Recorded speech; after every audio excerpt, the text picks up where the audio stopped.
collection. It is 11/10/2023, and I'm here with, if you could say your full name and all of your occupations. Oh, my heavens. Okay. I am Dr. Judy Schavrien. My occupations have been, in my time, a poet, and at the same time, I was a psychotherapist and a professor of psychology at Transpersonal psychology, which is anything greater than the self that you relate to. And I love that. Yeah, I Yeah. did that. I'm a therapist also. Right. Well, it includes Freud, but it goes into Jung and Eastern Right. psychology, world psychologies, and so on. And then I've been a painter for the last 20 years or so. I love your paintings. Of course, I'm a cat person, but I Yes, love it. right. I have a lot of cats recently, but before that, tragic figures. Yeah, I had 7 Max. They sort of gifted themselves to me. I lived in a 2-story house, and they came up to the top story, which was a climb, and they were feral, a lot of them. And 7 cats, eh? I was doing a group, one of my groups, my lesbian groups, and they were all adopted.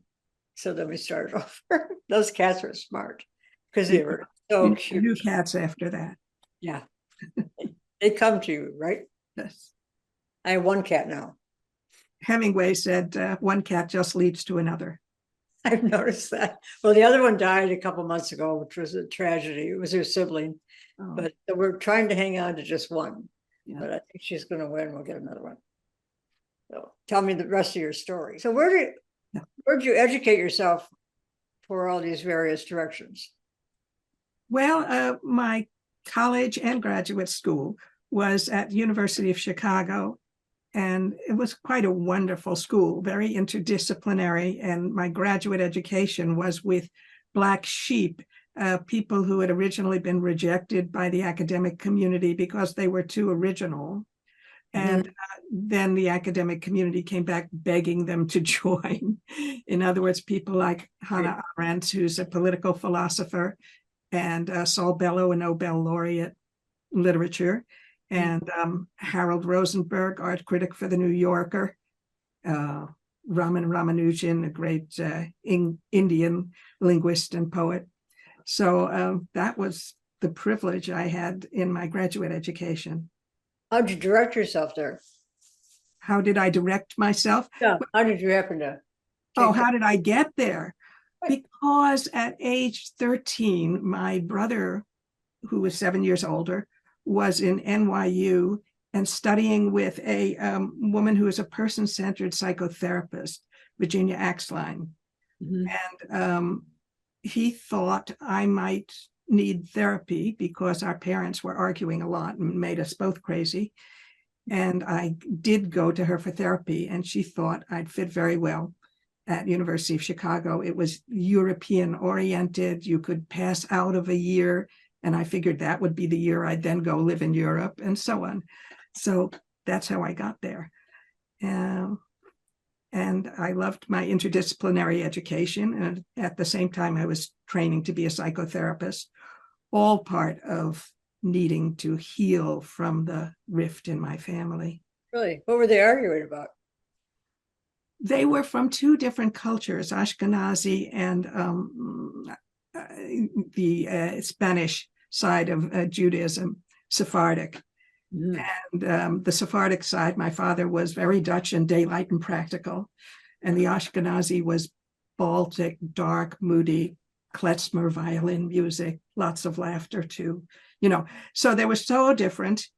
And also my mother had that typical heterosexual problem that somehow her daughter was the other woman. Because I was my dad's princess. Yes. Yeah. I was a kind of badminton birdie in that marriage, I hope you had color on your feather. I played badminton. Oh, right. Yeah. So where did you grow up? I need to find myself as what kind of woman did I want to be? This was before feminism. And my mother was very smart, but self-suppressing. It taught me how to self-suppress also. And I didn't find that very interesting. Well, that was sort of their role. I've met a lot of women who had very smart mothers. Yeah. If they knew it, they had to lock it away. So, right, exactly. Oh, I don't know that that's changed a lot, but we don't have to discuss that. We hope it has changed a lot, but maybe it has. I know, we think it has, but. So then you were born where? In the Bronx. In the Bronx, okay. Great city of New York. And I was in an Italian neighborhood, a kind of working class Italian neighborhood. That was a lot of fun. We went to Catholic church, learned accordion, all good Italian things. We were Jewish and we moved out right over the city line. Right. But New York was still available. You know, I could go down to the Village. I could go down to this strange bar where, the men were with men and the women were with women. No, that's not strange. That's supposed to be normal. It's not the new normal either. So then, where did you live in Chicago? I think I told you I was from Chicago, so I have some interest there. And I came from Chicago to Los Angeles. Where did you live in Chicago? Did you live on the campus, near the campus? Hyde Park, oldest integrated neighborhood in Chicago, Barack Obama's neighborhood. But actually quite dangerous, surrounded by very poor neighborhoods with gangs. I think that's true of Chicago. You know, you have a neighborhood, then you have poor neighborhoods around it. When I grew up on the South Side, which is now a battleground for a lot of people. And I went to public high school, private. I went to Catholic elementary school. But the high school, you knew that you were here on this part of Chicago. And then just a few blocks away were the collards. Yeah. And everyone stayed in their place except for school. And so that part was all right. And it wasn't a problem. We didn't know it was a problem. So that's certainly has changed. My high school is now pictured on television occasionally for playful rioting. So it's a big school. A lot of people can be there. And then how did you get from Chicago to California? A few trips. All right. And before I go from Chicago to California, yes. You can interrupt me at any time. Yeah, but I'll mention that we went into the 70s while I was in this wonderful graduate school department with all the original type people, all the mavericks. I was teaching. I then graduated to teach, a year or two at University of Chicago, but then I taught at Malcolm X Junior College in the Western Ghetto. And because I wanted to be part of the civil rights movement. And very soon after teaching there, I was in a mugging, again in Hyde Park, 3 gang kids who shot me in the face. One of them shot me in the face. You know, ever since you told me that, I've been looking at your photos. Look at my face, right? No, I'm serious. Yeah. And it looks great. I worked very hard on it. I was lucky enough to have good surgeons and worked hard on it. Terrible thing. And had a world trip to recover from that for 1.5 years. So that really helped. But I was very... But you're really very attractive. And what part of your face was damaged? Oh, right here. The side, huh? Yeah, it's hard to see. Always remember, I'm an operating room nurse first. Oh, I see. Well, he did this sort of Z, up and down. So right. That's the way they do it. Hide in the folds, yes. But I just thought... How terrible. You must have gone to therapy after that. It involved me deeply in the agony of the country. And I thought, gee, I'm teaching in Malcolm X. Why didn't you shoot a redneck? But I did take it very personally. I thought I'm really not good enough I must still be a racist. Oh, really? Yeah. You took a lot of responsibility. I took too much responsibility, but it was a way to feel control. But in the end, I wasn't arguing with those gang kids. It was a matter, if you're in a gang, of how does it feel to be faceless, Yeah. But I was arguing with God, whom I didn't particularly believe in, but somehow he at the time was the one to argue with. But I took off a Well, he year. wasn't supposed to be that violent, though. What? He wasn't supposed to be that violent. Who, God? God. Yeah. The Old Testament God is fairly.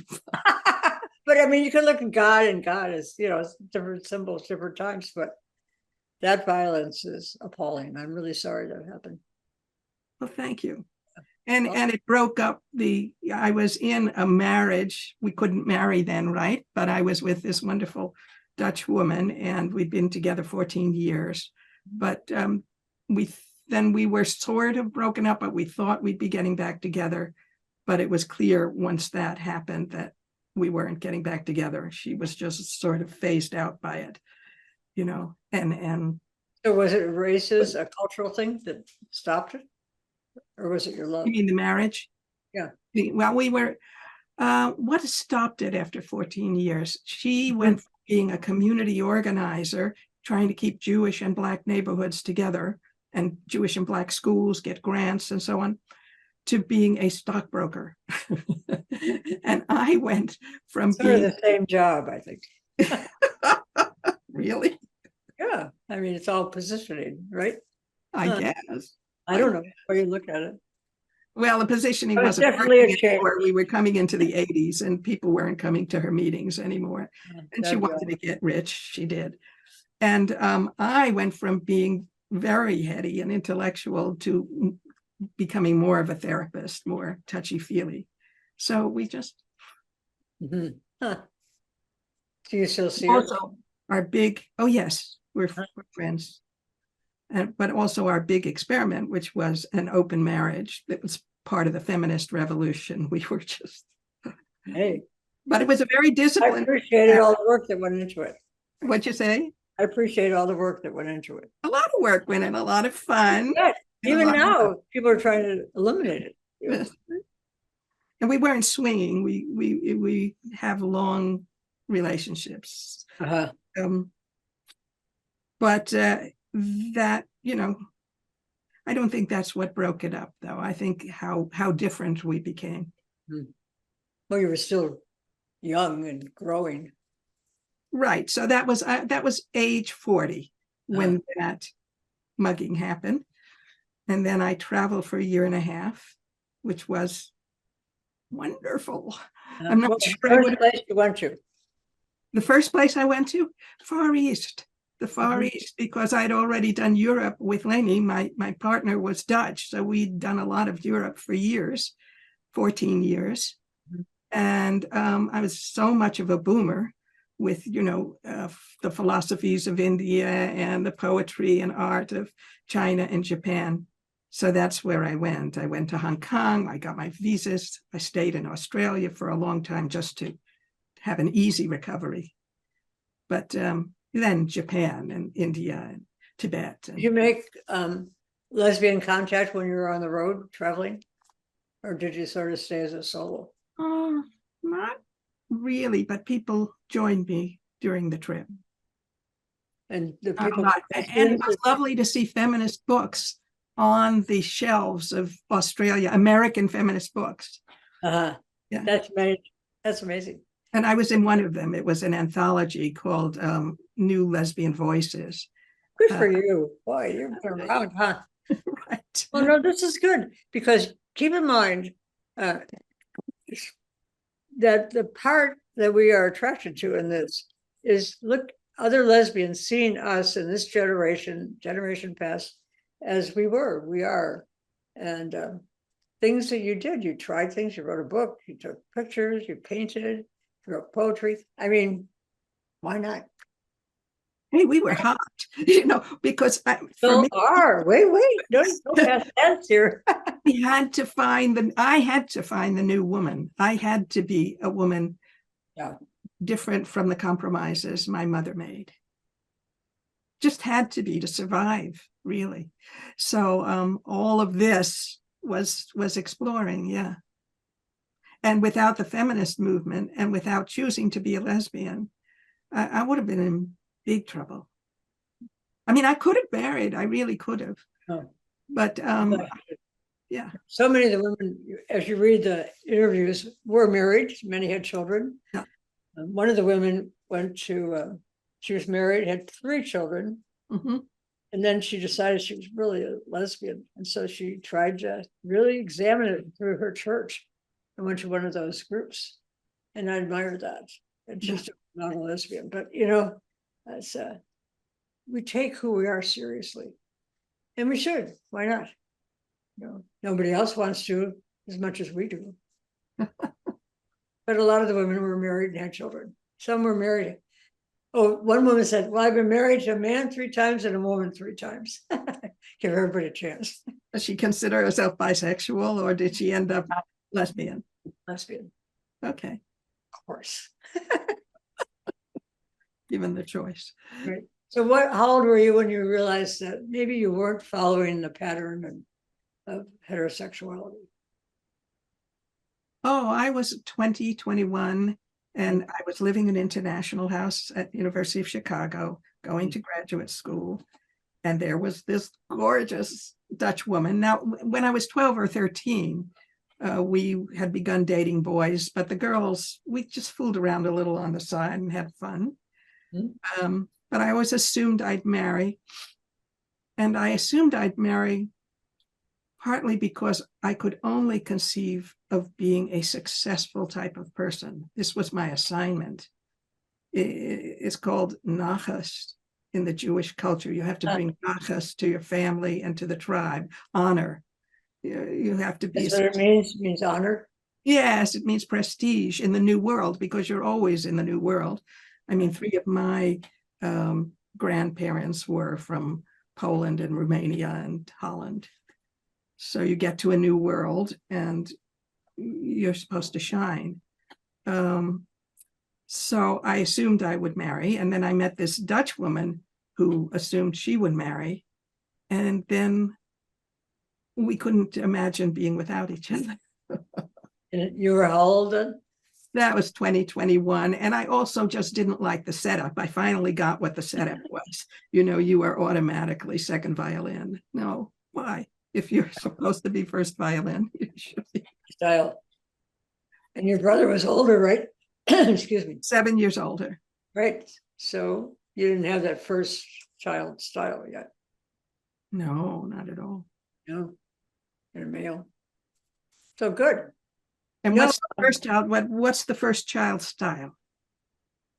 That you're in charge of everything, you're responsible for everything, you're the leader, you get the first choice of whatever, could be food, could be vacation, could be. Right. No, right. First child. You're a first child. First child. Oh, right. Now, I was a combination of Daddy's little girl, Daddy's princess, and the hero. I mean, so I was a mascot and a hero. The hero goes out and wins the honors. And because I could, I could do that. So I was supposed to bring home the A's and also handsome boyfriends, or potentially rich boyfriends, whatever. But so the mascot, also the cutie pie, the little woman. And then came the feminist movement and my looking at what it would mean to get married. What do you see as the year the feminist movement started? I 69 or so, right? And I was in college, graduate school, looking at what it would be to get married. No. I can't believe you don't. But that was built into me. I didn't have what you had. I didn't have the older sister thing. Yeah. And I'm sure had it. What? You sort of had it. I sort of had it. Well, I had the hero thing, but the mascot thing. Anyway, didn't want to. Heroes can never fail. Older sisters can. Oh, that's right. Yeah, think about that. Right. That's right. And the heroes, you wake up and you say, well, and if I weren't pleasing everybody, what would I want? And you go, I will. To start over. Right. But I knew I wanted to be a teacher. So if we get back to, traveling around the world and all of that, I'd done some teaching. I got back to Chicago. It was still very violent there. And I had such bad PTSD for years. Did you? How did it manifest itself? Well, before I left, I'd be sitting watching TV, just trying to recover from the shock. And there would be gunshots, and I couldn't get it across to the people I was sitting with that I couldn't watch that show. Any loud noise just revived the whole thing. But did you tell them why? They knew why, yeah, because they knew I was shot. But I lived in like to forget those Hyde Park, and everybody was in denial that it was a dangerous neighborhood. They couldn't take it in. Yeah. Right. Sort of neighborhood, I think. Mm-hmm. Well, I mean, so then they couldn't get in touch with it. They can't. No. Felt pretty isolated then. Right. I decided I had to move. Mm-hmm. So that was good. Yeah, it was a good thing to move. Yeah, absolutely. It's a hard thing to move. Yeah, but it would have been a harder thing to stay. Yeah, I was at a friend's house in Chicago getting my hair cut, I think. And a friend of mine who I'd gone to high school with, but had graduated from another school and was now a teacher, was visiting. And she was doing the hair cutting. And she just watched our interaction. I wasn't out then to myself, really. And she said, you have to get out of here. So it's hard to see yourself all the time where you need to go. You were good at that. She meant you had to get out of Chicago? Yeah. Oh, wow. She saw that? Yeah. And it just clicked. I said, she's right. So that was fall. I was gone by January 2nd. Because it was too dangerous, or why did you have to get out? I had a career and I was doing fine, all those things you're supposed to look for. And but I wasn't there. So okay. And then I came to California. I was definitely here and I stayed here. Good. So she was right. Right. I tell her that. We've stayed in touch all these years. I say, you're right, you saved my life. She sort of did. She came to California with me, but she'd already been here teaching. So speaking of teaching, I had loved teaching before the mugging happened. I really enjoyed teaching, whether it was in Malcolm. Did you know the mugger? Did I find the mugger? They brought the guys in, but I couldn't identify them, definitely. And I wasn't going to say one black face looks like another, No, furthermore, I was glad I couldn't identify them definitely, because then I think the gang would have knocked me off, before I could witness. Mm-hmm. Couldn't bear that. But honestly speaking, no. But they went on. I bet it was the same three who later went on and raped some people in the Midway, the land between Hyde Park and the South Side. Yeah, so they didn't rape me because I screamed. And who rescued you then? Yourself? No, people came down into the street. Came down into the street and helped. Mm-hmm. They ran away with screams. Well, first he sort of sideswacked me with the gun, very TV gesture, and the gun went off. That's how it happened. Mm-hmm. So anyway, yeah, but I loved teaching, whether I was teaching Malcolm X or I was teaching the fancy people at University of Chicago. Had a good time. Mm-hmm. And so when I was traveling, I stood on a hill in Hong Kong. No, it wasn't Hong Kong. I'm sorry. It was Taiwan. It was the museum outside of Taiwan. And I saw this advertisement, California Institute of Integral Studies, combine East and West. And I thought, oh yeah, that's me. I'm going to go there and teach. So eventually, you do that as an advertisement for those sign companies. I always wonder if those signs really direct anybody, but we do read them. I did read it. Yes. I know, you're a good example. That was a time that was a place I could go teach.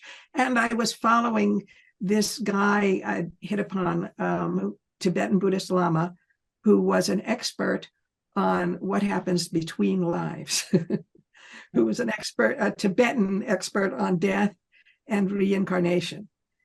And I was pretty What made him close. an expert himself? Was it self-anointed or what No, made no, no. He studied with all the real masters back in Tibet, the previous generation of Dzogchen masters. And Dzogchen is like the Zen of Tibetan Buddhism. It's a mysticism in which you have a natural state of mind, meaning your mind when it's not making up things, the pause between thoughts, right? But there's intimacy with everything, with the all, because yourself isn't bounded.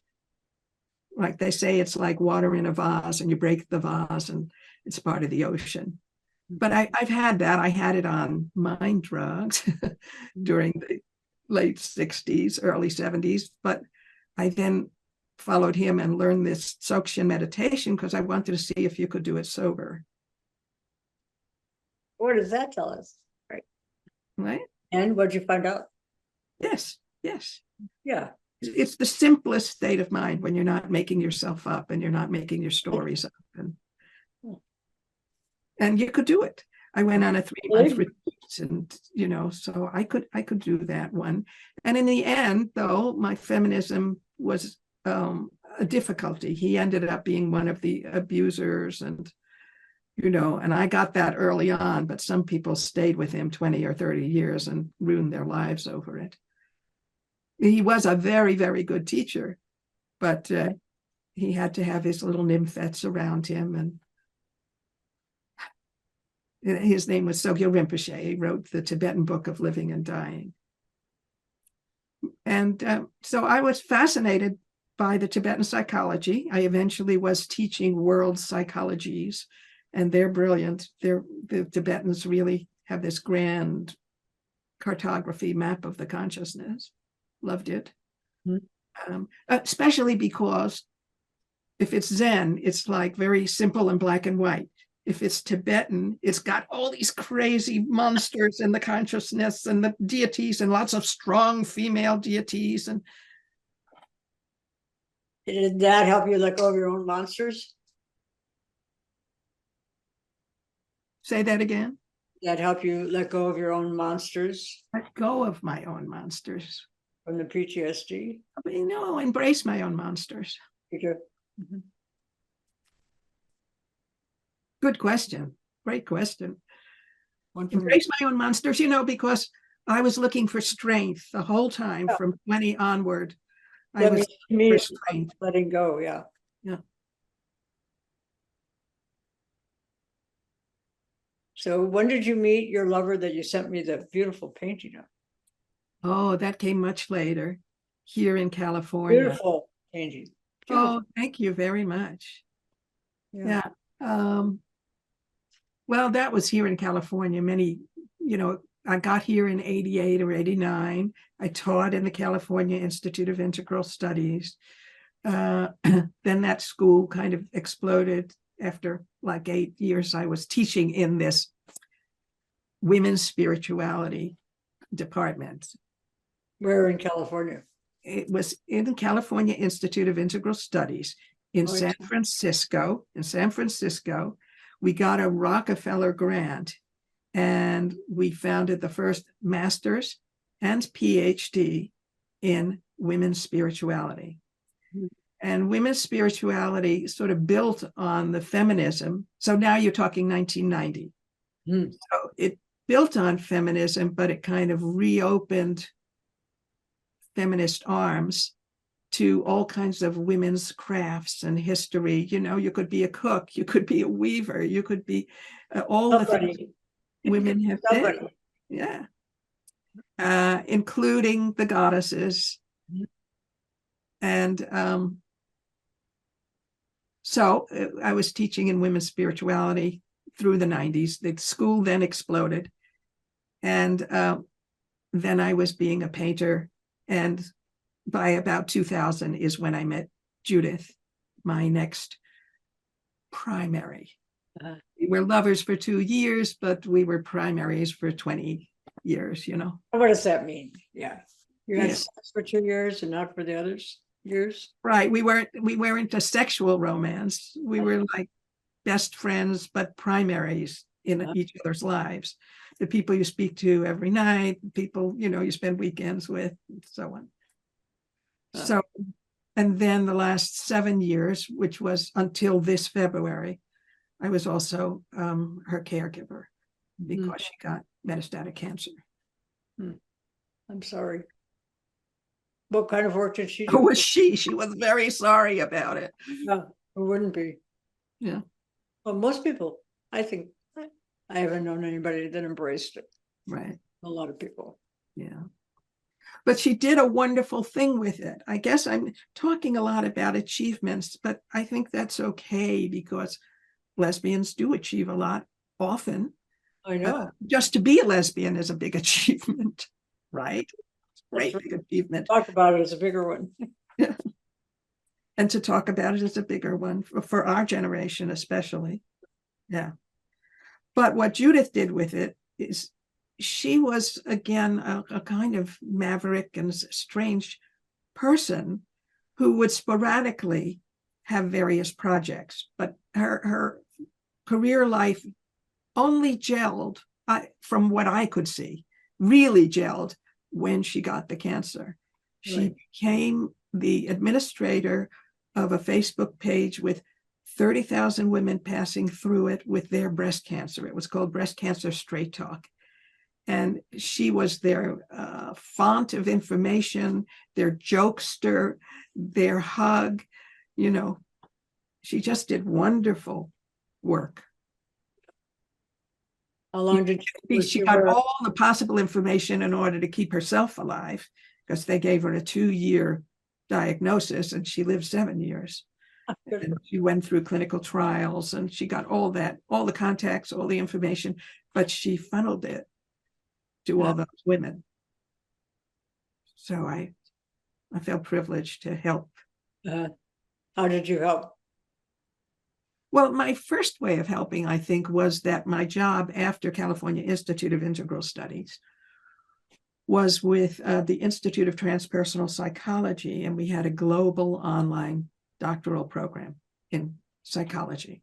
You established it? I didn't establish it. I was imported. And I had wonderful fun in that classroom.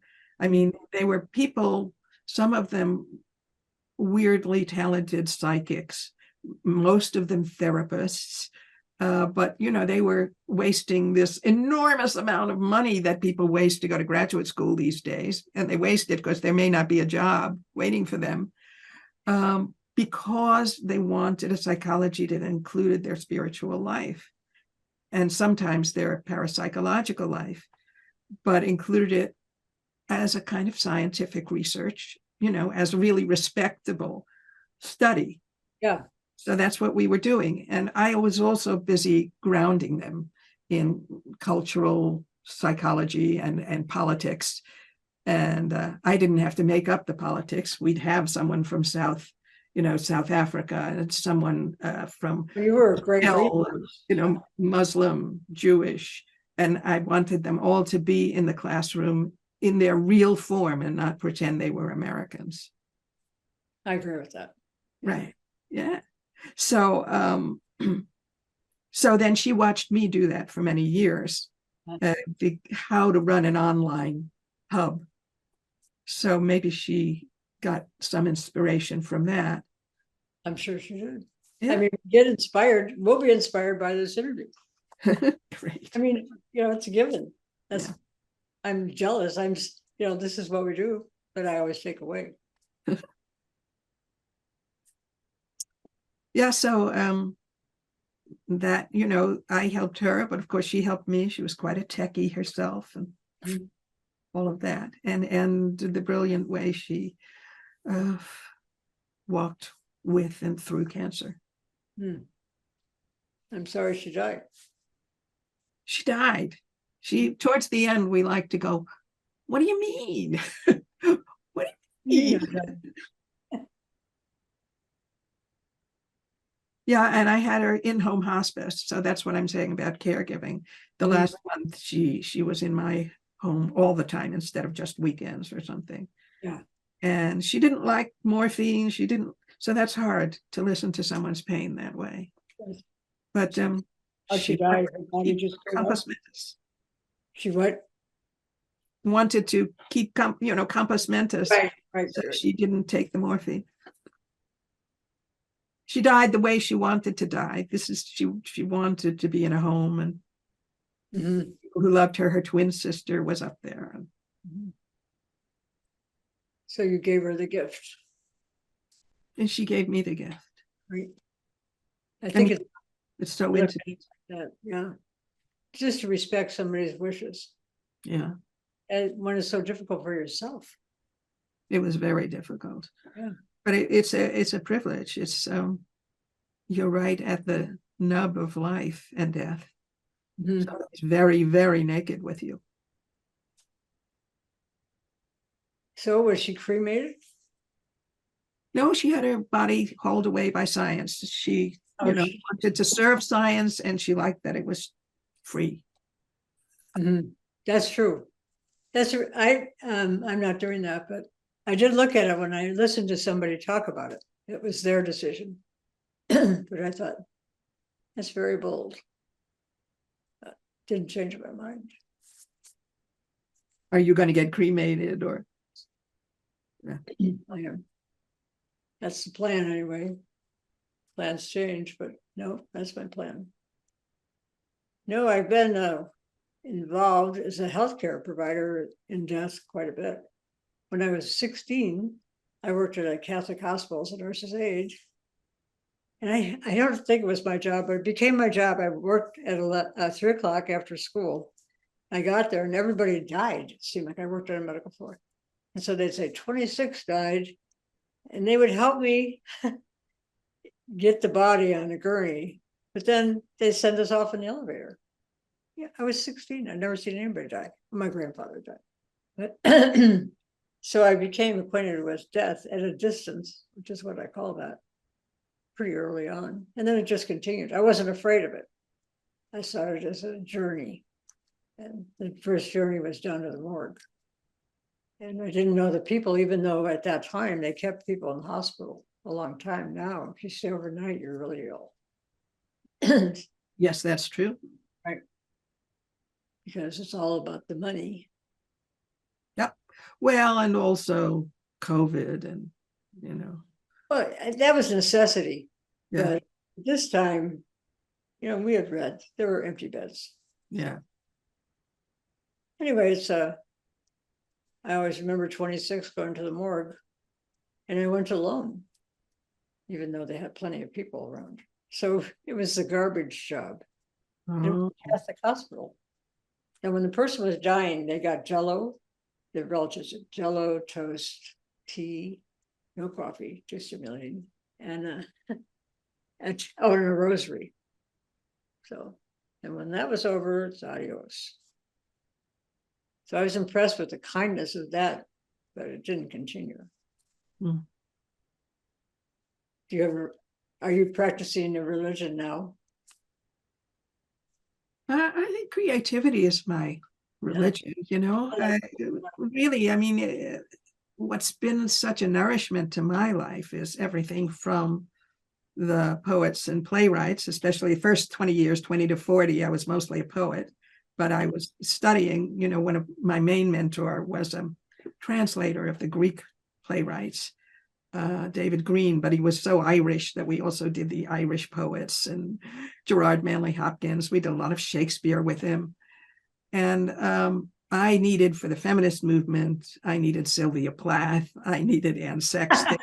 I was writing poetry, and I was stealing from them. And so, and did you teach people how to write poetry? Oh, I did. In our women's spirituality program, I was teaching reading and writing feminist and lesbian poetry. I was teaching, writing her autobiography, meaning the students in our program were writing autobiographical things. Wow, that's really an in thing, more so than ever. It's very in, but this was early. This was 1990. Oh, you were ahead of the game. I was ahead of the game. But anyway, then later in my life, when I started drawing and painting, I just needed like the German expressionists at the beginning of the 20th century, who were very political. They spotted Hitler before other people wanted to know about him. They were sitting there in Vienna, they were sitting there in Germany. Hitler hated them, which was a great honor, I think. And they have nourished my life so much. Kathy Kollwitz was part of a peace movement. So that's something somehow it's my religion to put that message in a bottle into the paintings. Mm. Yes. How about your own death? How do you see yourself? What would you like to be remembered for? I think my plan was to be a great recognized scholar, painter, poet, whatever. But maybe more important, I've been a good friend. I was loyal to Judith. I was loyal as a caregiver. What is this thing called a friend? Yes. I need friends myself. I'm in Rossmore. I live in Rossmore. Whoever thought I'd end up in a 55 plus community in the suburbs? I'm so urban. I'm Bronx, and one is ashamed to enter the suburbs. But in Rossmore, a former client of mine, when I was, being a therapist in San Francisco, a woman named Carol Morton, founded here. There are 200 clubs here. And it looks like a Republican community, but actually there's a huge Democratic club. A lot of veterans with their flags. A veteran has the right to a flag. But Carol founded this club with 10 people. It was a lesbian club, and you needed 20. So she made up the other names in good feminist fashion. And there are now about 170 women in it. And they help you through your own crises, even if you're not close friends. It's a lovely lesbian community, lots of partying, good cooks, lots of grandchildren and so on, because as you say, many of them had been married. Right. So that's what's going on. And I'm not sure. I think it's important about that. Most of the people I interview are over 70, 65. Yeah. And the help, even though there's biologic family around, knowing that who's going to help me is a big question. And I think this is a great idea that this woman has, created and expands upon. Oh, right. If she's gone now, because she had a cancer, she died of cancer, and she didn't treat it in establishment ways. But she did it the way she wanted to. And who's going to help me? Yeah, because I don't have a partner anymore. So it's, hand to mouth, it's scrambling. I know some of those women in that community. They'll help you. They did. I just had an operation, and I got one person to take me, person to take me back, another person to put me up for 3 days, See, there you go. Yeah, it'll be bad if there's some serious thing going on, but we'll see. You'll decide what to do. Yeah. But it is a lovely community and very helpful. And of course, competent women, capable lesbian, women who made their own path in life. Great intellects. Really, you wonder what, yes, we're all going to die, but what's going to come of that little nidus of really intelligent women who know themselves and the directions they've been in. They don't know the directions they're going to go. They may think they do, but we really don't. But what can be created out of that? Because there's a big hole, I see, and that is in the caring community. What's the hole? What do you mean? Well, you're concerned for yourself. You're a competent, intelligent. You're one of the most intelligent people I've ever spoken with. It's fun. Thank you. Yeah. But your mind is always like this, which is good. I like that. But I don't know how to say it. Maybe it's fear. that's in the hole. If you knew that you're secure, maybe that would lessen. And one of the ways to secure that is through community. But this is the therapist speaking and the nurse. So. Right. But I listen to it because we're all approaching it. You know, we like to think that we can. I ran across the Golden Gate Bridge when I was 50. Oh boy. And fortunately, I have one of those Kincaid paintings of it on over the fireplace, or else the memory would sort of fade. Yeah. But at that age, I thought, well, I can do this. And then I did have an idea the other day. You know those witches on surfboards?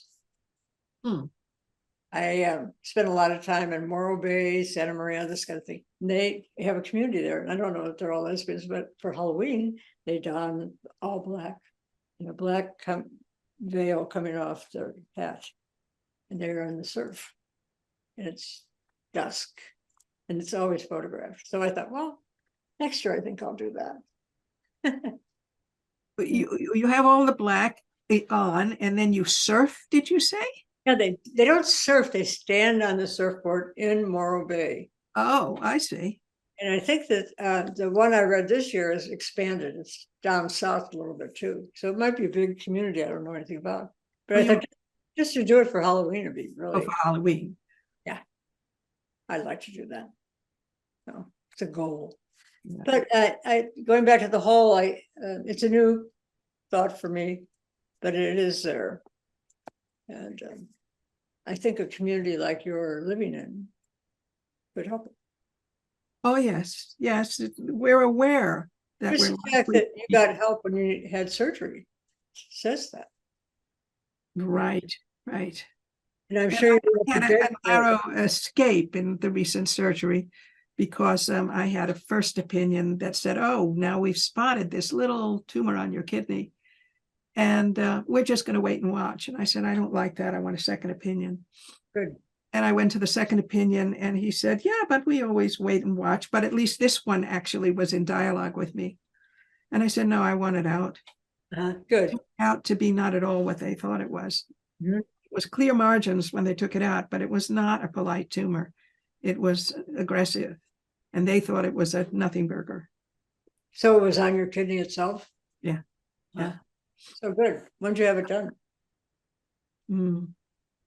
September 26th. It's a good month. Yeah. Yeah. So, mortality. I know. But So, this is it's a good community. It would be nicer to have a partner. I really like having a partner. you're not. And Yeah. Yeah. You can still have a partner. The opportunity still is involved. I think when you're assaulted, which is what surgery appears to me, you can't think of a partner. If you don't have one then, and heaven help you if you have one then. I mean, you went through that with your partner. It's not all love and roses. It's reality. So that's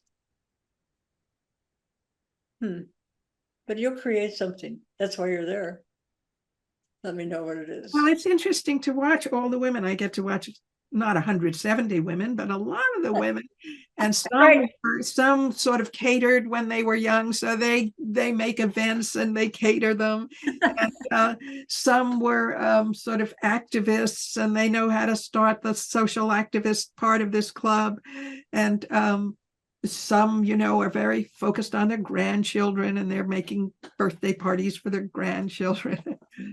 The physical part is important, though, the gym and the swimming pool and all. But I'm just puzzled. It's very puzzling to have a retirement that isn't really directed. I'm happiest when I'm in a project like producing a new book. I take my paintings and I put them into books. So then I'm fine. I know what I'm doing. I have my latest cat book. Oops. Let's see. Look what happened. I think that you sent it then. It comes and it goes. Yeah. Oh, well. Yeah. Okay. But anyway. But without the project, then it's hard to know what the meaning is, because death seems to erase that meaning. does. I'd like to have you look at Jenny Wren's interview. She's an artist. Yeah. She painted, she's like yourself. She's done multiple activities, but for my son-in-law to be, she painted his pit bull from a photograph. If it's not on her thing, but just she has some cat photos that remind me of yours. Just people that do multiple things. I don't think ever die. He painted his pimple? Pit bull, pit. Pit bull. I knew it couldn't be a pimple. I don't know. Pit bull is very nice. Pit bull is nice. Supposed to check those pimples all the time. No. Anyway, I think you'd like her work. Good, Jenny Wren. He's all over the place, but you could probably get a better idea on just have a Facebook thing with her. Yeah, I'll find her.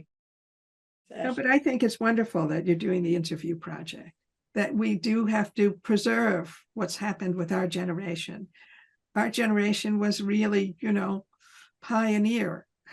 Put head through a brick wall, come out the other side. Yeah, seems like it. Yeah. No, just like last night we saw something about stem cells in March. Met with this gentleman, physician, last week about stem cells. She's very interested in that because she's interested in tissue regeneration. And here's this guy, he was saying, you won't need surgery, you'll have the stem cell. And something I just learned in 3 weeks. So it's fun. So do you have questions you'd like to ask me? What has been your overall impression of what others need to know from our generation? That you can do it. That you should not stay isolated unless you absolutely have to for your own safety. That we're willing to teach you and support you, but we're not willing to do it for you. And if you're out there, we'll help you. Well, that's basically it. How about you? Good question. What would I say?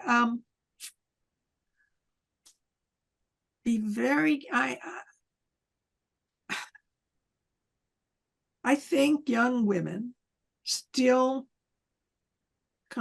are in danger of compromising themselves to enlist male attention. They have to follow the. They're not sure if, let's say, I'm bisexual and I'm just having fun, I'm gender fluid and all. I like that. Which is a great idea. I love the ideas of their generations. Fabulous. I think it's dangerous. All society is still a conspiracy to minimize you and maximize men. Watch out. Watch out. Be careful. Don't let that happen to you. You don't know when it's happening is the problem. Yeah. Well, if you're warned, we're the women who can warn women. That old lesbian woman know about this. She's never been married. She's never. Oh, what would she know? She hasn't been married. Yeah. Well, I had boyfriends, and I had a temptation. Like there was a Nobel laureate, Saul Bellow, who's a charming, handsome man in his time. And I had a chance to marry him, and that would have made a way up. Yeah. Go through the artistic community to recognition, but at a great cost. I really would always have been his custodian. You'd take care of him. I don't think so. Matter him. No, I couldn't manage it. I couldn't manage it. Right. No, I don't, that's not I don't see that in your personality. You may fear it, but I don't see it. Oh, well, yeah, but I've done a lot of growing. I was, of course, you didn't get to foxy in my time, foxy in not in the sense of hot, more in the sense of strategic. I was strategically doing the whole eyelash batting thing, You're careful. Well, I've enjoyed this relationship here. Let's keep it going. Very interesting. Good. Yeah. We need referrals. We only base our growth on the referrals. Oh, I know. We're writing a book. So I am fond of potlucks. We had one. We try to do locally, if people live locally and they are part of the interview, then we've had 2 gatherings, so to speak, where they show up and talk and honor maybe somebody. We honored the women who supported Greta Kammermeyer in her passage through the military. And so they were in town. If you come here, let me know, we'll host you. Oh, thank you. But you're in LA, right? Yeah. And not And then, either. yeah. So we do that. So we did a Halloween potluck. And out of the Halloween we don't always do potlucks, but I like them. So we did one. And what do we have? About 25 women there. It was fun. And just, they're older women. They took draperies and cut them in half. The couples did. So one wore half of the drape. And anyway, it was fun. And so out of that, I thought, well, we could write a book. So we started that officially today, I think. And if I'm going to take the things that I ask you at the end, what would you like to be remembered for, and sort of incorporate that into some sort of pocketbook. I've never written a book before and I never wanted to, but this sounded like a good idea. Oh, good. Oh, then let me say something about the most important thing maybe is to be a friend. And this, the importance of what I'm saying will pass with time in a certain way, because it's about an urgent issue now. It's about Israel and Palestine. I was taught about being a friend by a specialist on the Middle East, Marshall Hodgson. And we were studying King David, and there were all these versions of King David, that he was perfect, the king who walked in the ways of the law. No, he was, first of all, he probably had an affair with Jonathan. Second of all, he probably danced in a thin loincloth, to bring the Torah to Jerusalem. But so Marshall said, that's a friend. That's the Middle Eastern notion of a friend. And I think that's Arab and Muslim and Jewish. It's just about being, and of course, other cultures as well, but it's especially a Middle Eastern notion about being a friend, So, I do. In medicine, it started out everybody in this country, mainly white. But then as your practice grows, and Marge's practice grew, I hope to do that. That friendship of any culture is vital. Yeah. And it's interesting because you don't lose it. You don't move away and they say, oh, she's gone. Yeah. It sticks. Once it's grounded, once it's there forever, is how I feel about it anyway. And so I'm privileged to know some wonderful people that way. Ah, lovely. All the videos are so individual and interesting that people put them on when they're taking a bath or whatever, but they're fun and you learn something. Good. It's a wonderful project. So, and the book will be wonderful. And Yeah, you can I've already started trying to refer people to you, because I know terrific women, 114 of them, right? I'll never forget that. So, and I'm sorry that terrible thing happened to you in Chicago, because it's a wonderful place. And you still a difficult city. You don't get past it. Well, it's the world, it's life. It really is life. And I don't know why be so cushioned from what's really going on in the world. So I had a moment, the soldiers from our country over in Vietnam and Iraq, even if they shouldn't have been there, they were going through that for years, and I went through it for a moment. I always did want to know what life's about. But yeah, you're doing good work, and thank you. Thank you. Stay in touch. People are great. Thanks, Diane. And we'll see you soon.